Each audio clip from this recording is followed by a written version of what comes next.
Today, I'm going to be going over how I choose to house hack, which is using Airbnb to allow me to get in a much nicer home and to live in a much nicer way than I would if I were doing a traditional way of house hacking. Okay, so how does this work? So basically, I was in a $2,500, almost $3,000 a month one bedroom. I got sick of it. If you guys watched the last video, you already know the story. So instead of me sticking around and renewing my lease, I decided to buy a house. And I wanted to buy a house with my partner because we can split the costs and then we can live for very little.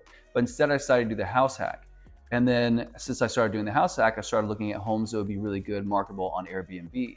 Now, I started in the $300,000, $350,000 range, but I realized that none of those homes is going to be good on Airbnb. So then I started increasing my budget until I got over the $500,000 mark. And I knew at that point I was going to be over what my initial expectations for what I wanted to spend per month was. So I knew if I was going to do it, I was going to be all in. I was going to have to put a lot of debt down. I was going to have to over leverage myself, and it better work, because if it didn't work, I would be in a bad position. But with confidence in my skills as a realtor and as experience in Airbnb, I decided to jump in and do it. Now, my partner helped design everything, and she has a really good eye. She chose most of the decor and the furniture. Now, when we got in here, the monthly mortgage being $4,000 plus bills will put us around $4,500. That means with Airbnb fees, we'd have to at least be making $5,000 a month, or don't have management or anything like that, to be able to at least somehow break even or make a little bit of a profit. Luckily, ever since we first got started, we've been able to hit that almost every single month. So for you to get a house like this, let's say for instance around $500,000, then you would do something at minimum at least $15,000 a month for your down payment, plus any kind of closing fees or whatever happens, the title fees and such, that you'll probably end up having to come out of pocket around $20,000. So far, we put in just under $25,000 in the backyard. Another thing that makes the property pretty unique is that we decided to customize the garage to make it more of a gym/office space. We thought it would be cool to have a creator studio and also a gym space that would be utilized for our guests, because we figured there'd be more and more young people coming here that are influencers. But I did not put a TV downstairs. I decided to make it more focused on just a living/hangout space. We were lucky to have an upstairs area that has a living room. And so we were able to convert what would be the downstairs living room to the upstairs area, where we're able to put the karaoke system and the TV, the couches and everything like that. It was about $25,000 to $30,000 for the inside decoration and furniture. Now, any month that we tend to get over $5,000 on Airbnb, we do tend to use that to pay down any of the debt. So say for instance, our debt at Lowe's or Nebraska Furniture Mart, or whatever happens to be that we wanted to knock down that month. Now, I know what you might be thinking.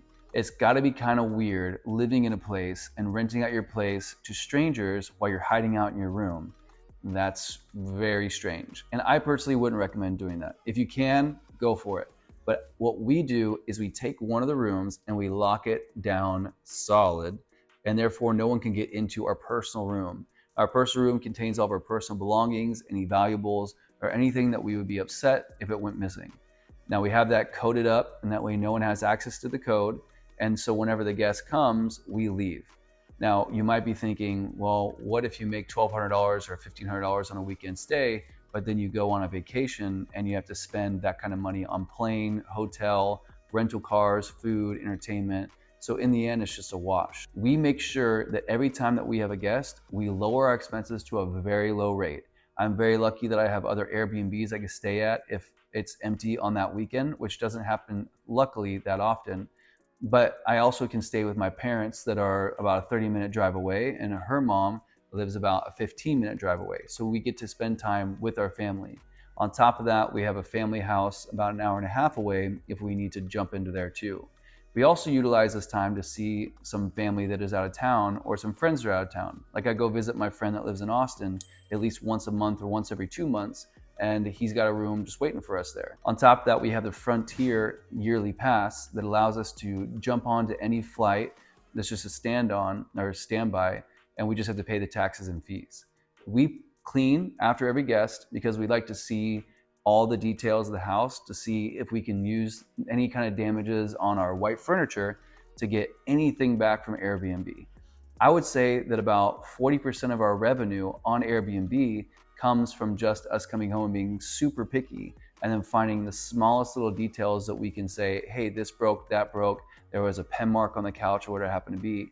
And then we get Airbnb to reimburse us for those damages. A lot of you that are watching this, they might say, well, I don't want to share a house with you. You don't have to. I don't want them touching our things. Put them in your room. What if they break or damage our stuff? Then you can get a full replacement, or you can just have Airbnb give you the cost of it and you can keep it as a broken piece of whatever happens to be. So I hope this answered most of your questions and made this a new reality for you. If you choose to go this route, make sure to comment below. And if you have any questions, I'll answer in the comments. It is a little stressful. I'll be totally honest with you. It does at time to time take a little toll. Thank goodness I have a great partner that is super scrappy and she's super patient when it comes to being cheap, because I am cheap at heart and so is she, so I lucked out in that case. But I think for short-term inconveniences, to have long-term wealth is an incredible thing. Saving $5,000 or more a month just to go on weekend vacations, I can do that. And if that's something that you can do too, like I said, reach out in the comments below and tell me about your experience and your adventure. And if you guys don't want to do this and you just want to do the standard method, make sure to watch my last video where you just buy a house, you live in it, and you rent it out for the other rooms and you live for free. All right, guys, thank you so much for watching this. I look forward to seeing you in the next video. I just recently had a police officer pound on my door and say he's going to arrest me because I haven't registered for the hotel occupancy tax. And so if you guys want to hear more about that story, see me in the next video. All right, guys, see you later. Bye.